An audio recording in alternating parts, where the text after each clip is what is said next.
All right. Good evening, everyone. Good evening, good evening, good evening. Hopefully you guys are able to hear what I'm saying. But let's go ahead and start off with the market. So we're going to jump right in. So Joe, you want me to go over futures. So we'll go over that first. So we are having this gap down because, overall earnings for Microsoft and Google was bad, right? So specifically for Microsoft, they beat on earnings, but as usual, guidance. Remember guys, I've told you about guidance before. It's way more important than earnings, right? The future perception of where that company might go, right? It was amazing that Microsoft was able to be earning during conditions like this, right? But with Microsoft, when the call started, right, the actual earnings call, investors were able to hear what Microsoft was about to go into, right? These headwinds, these economic headwinds that they need to face. And it ultimately led them to say that, in the near future, they're going to see probably a downbeat in their earnings and revenue, especially the revenue, right? So Microsoft even plunged even more on that news, and Google just basically plunged because YouTube revenue, YouTube ad revenue, which is huge, right? Since YouTube is one of the largest, I believe, media websites in the world, I believe so. And there's all these Chinese social media web media companies that also rival YouTube, and I believe so, just solely based on the population in China who uses those platforms. But YouTube ad revenue is really huge, but they saw a downbeat on YouTube ad revenue, and their cloud revenue, right, also was down. So this is going to be basically for both Microsoft and Google. It's showing a foreshadowing, right? They're foreshadowing the potential, especially Apple's earnings, right? Apple, Amazon, and all the other big tech companies out there that will be reporting this week, right? Or just overall earnings. And fundamentally, it's not good. It doesn't look good for the economy, right? But I'm glad that we had this earnings gap down in the reactions to the downside, because on futures, the news came in perfectly, right? The earnings came in really, really well, right? Because we saw a push up higher on today, right? At close, and we ended up retesting the daily 50 SMA, right? And I just gave my CFO Swing Watch members a SPY futures analysis, and I said that we'll see a retest of 3819.50, which was the exact level that we rejected off, and we made a double top at the previous run up. So where we attempted to move up higher at the first week of October, right? So this level here is where we broke out of, which is the main reason why we saw an impulsive movement higher today. And in order for us to actually tell whether or not we want to see a retest, or actually, excuse me, not a retest, but if you want to actually hold this 3819.50 as a new level of support compared to it being a previous level of resistance that we just broke out of, we need to come back down and back test it. And I'm glad that overnight we are seeing that movement down, right? Since we were a little bit overextended after 3 consecutive days of movement higher. And usually the 4th day tends to be the opposite color, which is now red. So I want to see a specific retest of 3819.50 because we haven't gotten there yet, right? The low of the candlestick right now is 3824.25. So I really want to see a retest of 3819.50 overnight and then a bounce. But looks like so far we've tried to get to that 3819.50 area and we bounced. So we're at least in the vicinity of this price level. So if we are able to hold this level tomorrow, we will be able to start consolidating, okay? But I am going to be cautious because if we do decide to bounce tomorrow again, okay, we're gonna come back up and retest the 50 SMA and reject again because the daily 50 SMA is heavy with sellers, right? It's very, very heavy. However, that is kind of the ideal situation that I want to see, and you know that might not be favorable for some of you guys because you just want to see a continuous run up, right? But if we do see a rejection at the 50 SMA once more for a potential double top, right, comparing to the first top of today's high, right, of 3874.25, or I guess I could say the previous day's highs, right? So, oh, Joel, you're texting here, or you're messaging here. May retest a 318. Then never mind, miss. It has. Oh yeah, yeah. So, oh, you're talking about the level. Got it. So, if we do retest the 50 SMA, just remember that there's a potential for us to make a double top with us using the previous day's high here, okay, as the first top, and then the potential second top, making it a double top, might happen on this candlestick, which is today, right, which will carry on over to tomorrow. So. If we do reject, all right, I expect us to consolidate above 3819.50. It doesn't exactly have to stay above. We can start peaking a little bit below and oscillating. And once we start doing that, we will get the 10 and the 21 SMAs to catch up, okay? And that's exactly what we did back then here, right? Where we've broken above the 50 SMA. So this was a little bit of a slightly different situation, but we can still use it as an example. In the summer rally, right? This is the start of the summer rally here where we saw a big push up, retested the 50 SMA, and closed above the 50 SMA, and we started consolidating around a critical level of resistance of 3962.50, and then we started to that's actually not that resistance here. Yeah, 3948 or just 3950 if you guys want to keep it simple. But we were basically consolidating up and down, right? Oscillating between this level. And we were able to come back down, retest the 50 SMA as support, which allowed us to see the 10 and 21 SMA catch up to the price and support the move up higher, allowing us to bounce on top of the 10 SMA and help us continue to move to the top, to the upside as we rode the 10 SMA, right? So that is a similar situation that I want to see happen for SPY futures. And if you guys want to see a chart pattern, well, we are currently making a broadening wedge bottoming chart pattern. Okay, so these broadening wedges tend to happen at a market bottom, right, or at least a short-term bottom, and they just form at the end of a downtrend, a very steep downtrend. So if we're able to break above this top resistance, this upper range resistance on this broadening wedge, we should be able to see potential retest of 4,000, right? 4,000. Now that's a long ways away. Okay, that's a lot of basis points for us to move on SPY futures, but that is my target there. So basically, if I translate that over to SPY, that will be $400 on SPY, right? That psychological level of $400.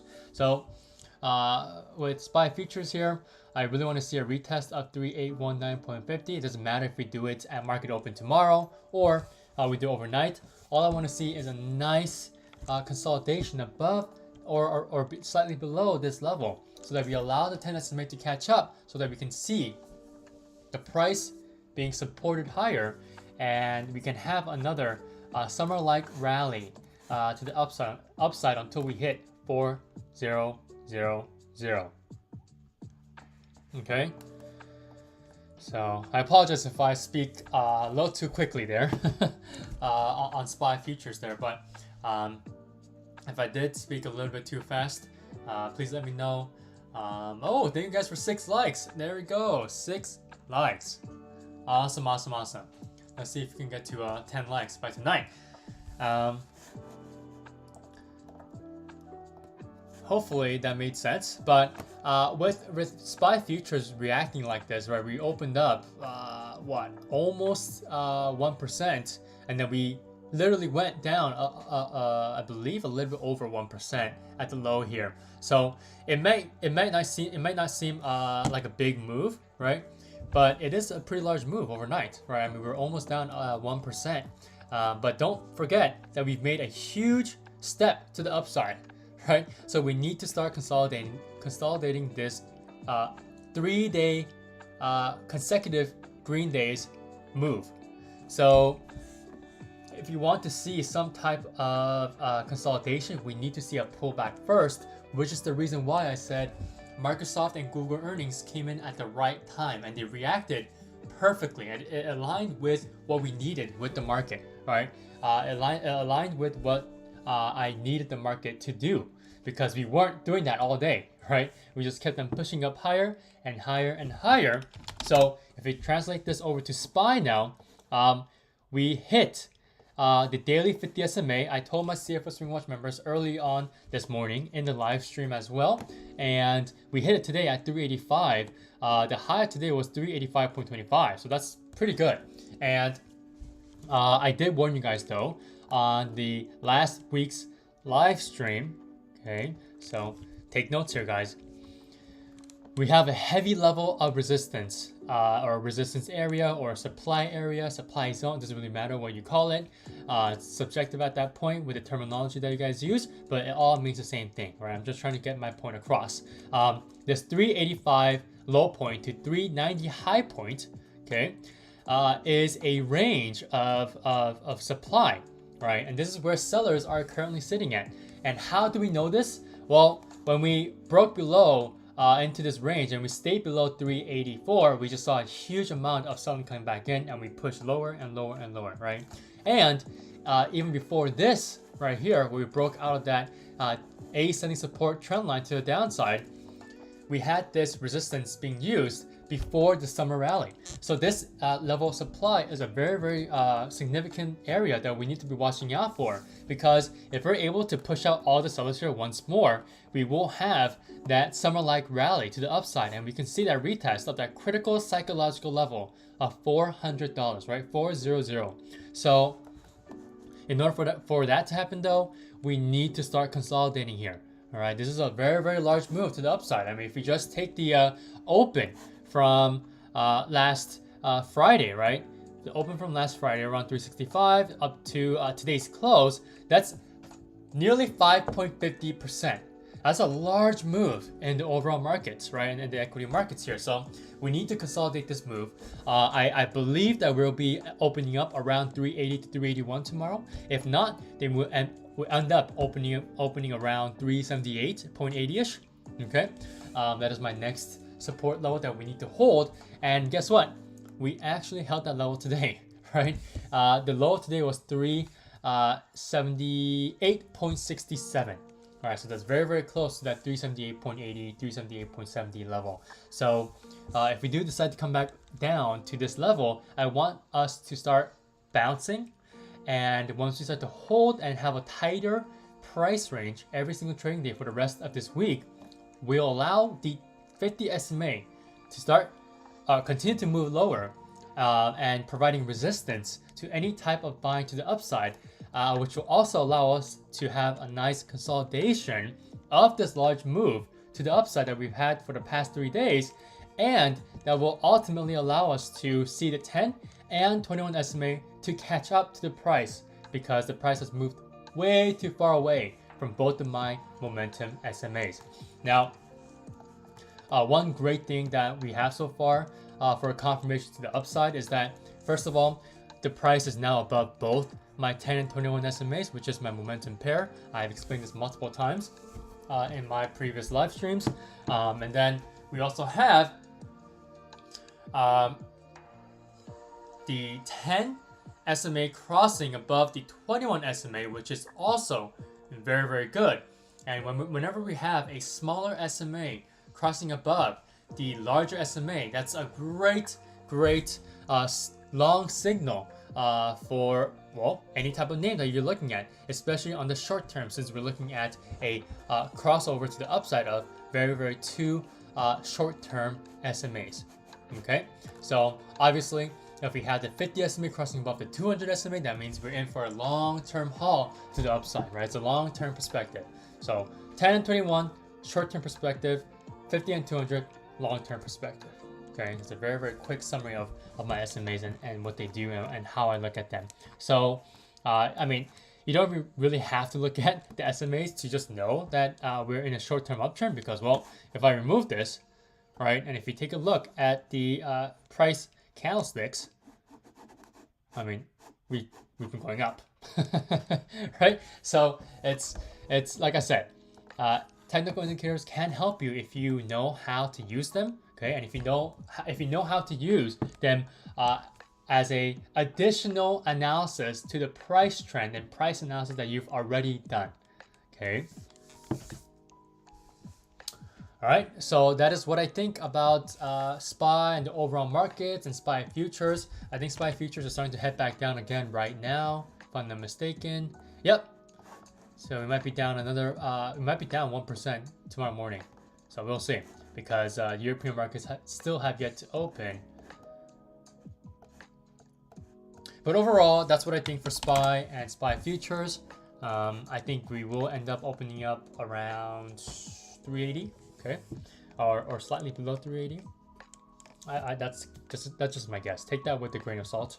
Okay, I can't tell the future. I'm just basing it off of what I'm seeing on SPY futures. So if I can assume hypothetically that SPY futures won't move any lower overnight, then we can possibly end up opening around 380 or below 380, near that 378.70 level. Does that make sense, guys? Okay, so Microsoft and Google, perfect timing, literally perfect timing. These catalysts have moved the markets back down after hitting that daily 50 SMA for the first time since September. Okay, the first week of September. So this is great to see.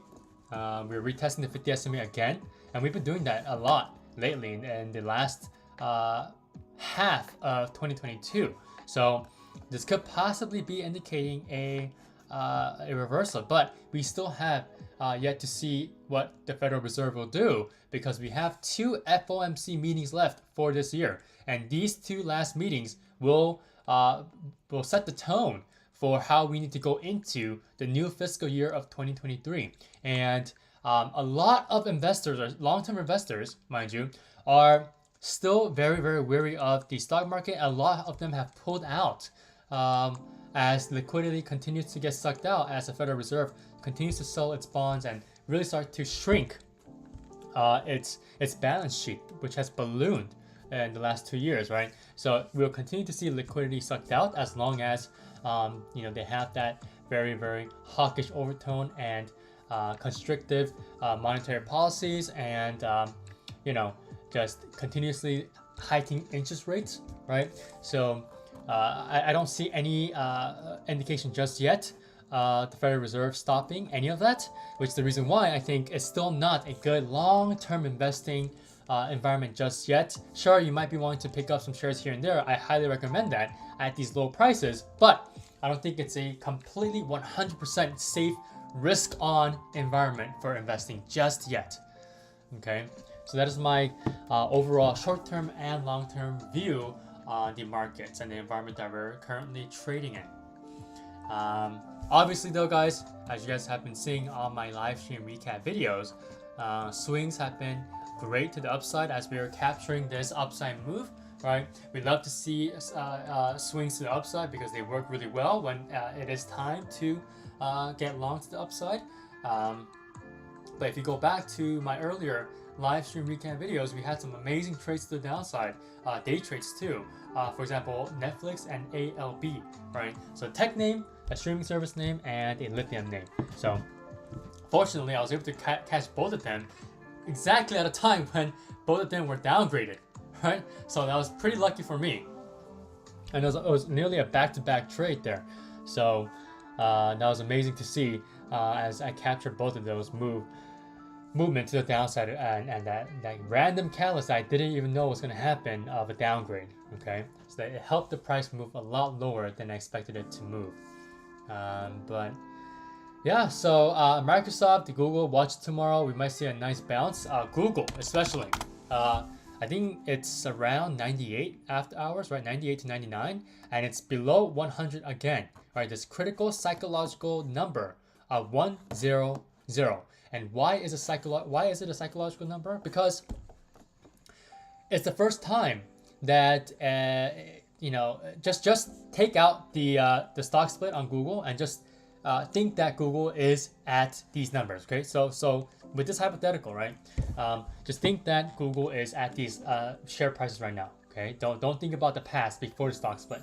Okay, but if Google, okay, so this is the first time that we're nearing this 100 level, okay, in this area, right, as we're approaching this 100 level. Why was it so significant to see this 100 level being hit, right? And why did we continue to move up higher and higher and higher? And why did we use 100 here as a level of support? And we made a flag, which obviously resulted in us moving up impulsively to the upside into new all-time highs. So why did that happen? Because when a stock goes from a single digit to a double digit, and then it hits a wall, right? So it doesn't matter if it started with a single digit or two digits. When it continues to move up higher and it's about to hit 3 digits, there is this big wall. So this is a huge, huge checkpoint for companies, right? Company shares and the stock prices, basically, right? And if it hits that 100, that critical that triple digit number, we tend to act very impulsively to the upside, because that tells investors that, wow, this company is now worth, its shares specifically, one share is now worth 3 digits, right? And it's the same thing for 4 digits, right? For example, Chipotle, right? Chipotle is still at the thousands. And so, it's a very, very I guess critical number to reach, right? 1,100, 100 or 1,000 is a very, very critical psychological number that a stock can reach, because it tells you that, wow, this company has such very valuable shares that it was able to reach these critical high value numbers, right? It's a premium stock, right? Since is a very expensive stock to own per share. So there's a $100 threshold is the right term there, okay? Threshold, or the $1,000 threshold is a very important number, which is the reason why we've been seeing Google being bought up when we're staying below $100. So tomorrow we might see another buying coming right back in after market open, right? So we might see an immediate run up to the upside back to $100 since we were around 98, I believe, the last time I checked on after hours activity. So make sure you guys take a look at that and good luck on Google because if you guys want to pick up some shares, anything below 100 will be really pretty good price to get, to be honest here. All right. Microsoft, I don't really have much of an opinion here just yet. I would like to see another retest of 220 if that's possible, since that is where we bounced off of. But if we don't get that tomorrow, or the rest of the week, if we don't see a continuous movement to the downside, and Microsoft also bounces, well, if Google bounces as well, we'll definitely see Microsoft bouncing as well too, since it is part of the big tech group. But remember guys, we still have Apple and Amazon earnings. Okay, so if Apple and Amazon also provides very, very downbeat earnings, and if it doesn't meet the expectations for the overall guidance in the future, right, with its earnings and revenue, we will see everything come back down once more. Okay, we will see a depression in this movement to the upside, and we might even be able to see a complete inverse. Well, retracement is the correct word there. Retracement back to the downside and completely, lose all the gains that we made in the past 3 trading days for the overall market. So just watch out for that. Okay.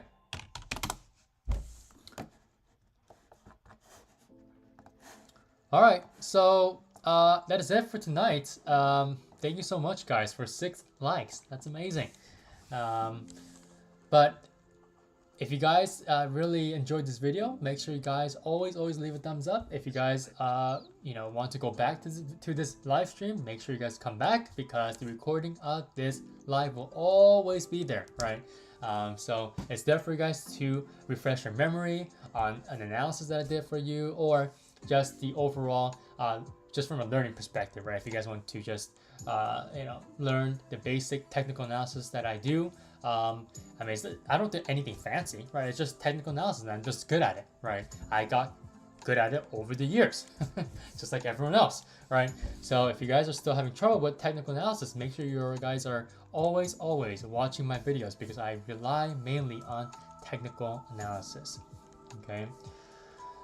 All right. Thank you guys so much for watching. I will be uploading the Roblox swing trade review tonight, so make sure you guys are on watch for that. It might be uploaded a little bit late tonight, but still, if you guys have a chance, make sure you guys watch it tomorrow. Okay, it's gonna be very, very informational, so make sure you guys watch it. All right, have a great rest of your night, and to all my CFO Swing Watch members who are watching this, even in the recording, I'll see you guys tomorrow. Most likely do a live stream tomorrow as well, depending on how the market is moving. But I would definitely expect, or at least assume, that we'll have a very volatile day, as Google and Microsoft continues to make waves in the tech area of the market. Okay, guys.